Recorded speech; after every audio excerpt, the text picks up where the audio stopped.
Hey, I'm Chris Thomas. I'll be presenting my PowerPoint today.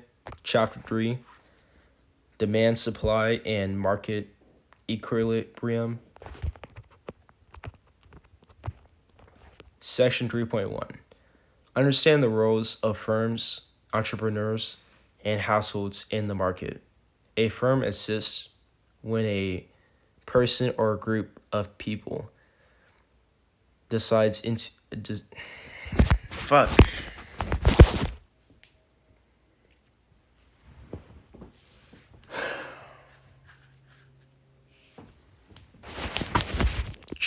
Okay. Hey, I'm Chris Thomas. Today I will be presenting my PowerPoint. Chapter 3, Demand, Supply, and Market Equilibrium. Section 3.1, Understand the roles of firms, entrepreneurs, and households in the market. A firm assists when a person or a group of people decides to produce a product or products by transforming inputs, that is, resources, into outputs, the products that are sold in the market. Some firms produce goods, others produce services. All firms assist to transform resources into goods and services that people want to make profit. When an individual known as an entrepreneur creates a new firm, they must organize the firm by arranging financing, hiring employees, and taking many risks. Households in an economy are consuming units. Section 3.2. Understand the role of households as both suppliers to firms and buyers of what firms produce. There are two basic kinds of markets: product markets and input markets. Households and firms operate in product and input markets, where goods and services are exchanged. Firms supply goods and services to households, while households demand them. Firms buy inputs from households, which helps them determine the required inputs for output. Most households earn their incomes by working. They supply their labor in the labor market to firms that demand labor and pay workers for their time and skills.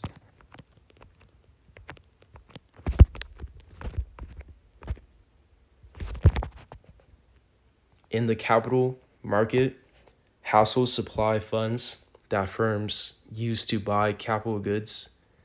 In the land market, households have the option to exchange their land or other real property for rent. The factors of production are land, labor, and capital. The prices of products are ultimately determined by household income. Input and output markets are connected through the behavior of both firms and households.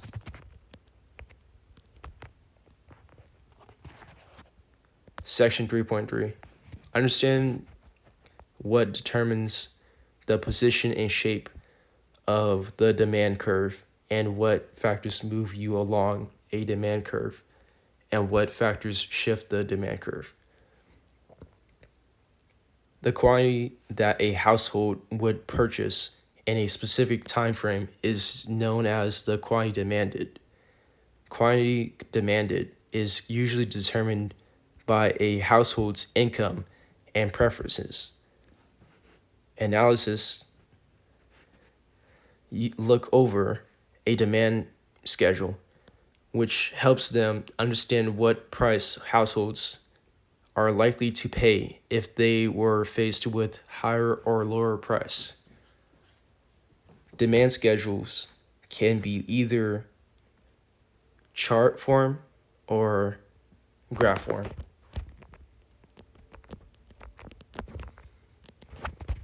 These are what demand schedules look like. The one on the left is a chart form. and the one on the right is in a graph. And if the demand curve shifts to the right, that means an increase in demand of said item. Section 3.4.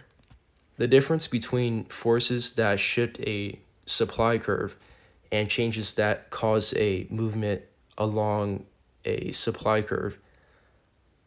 Quantity supplied is the amount of a product a business is willing to sell for a higher or lower price. Firms use supply schedules to find out how much they spent on production. The less money a firm spends on production, the more money they earn. The cost of production depends on land, labor, capital, energy, etc. An increase in price means an increase in quantity supplied, and a decrease in price means a decrease in quantity supplied. Section 3.5. Explaining how a market that is not in equilibrium responds to restore a equilibrium. Market equilibrium happens when quantity supplied equals quantity demanded at the current price. When the quantity supplied exceeds the quantity demanded at the current price, it is called excess supply.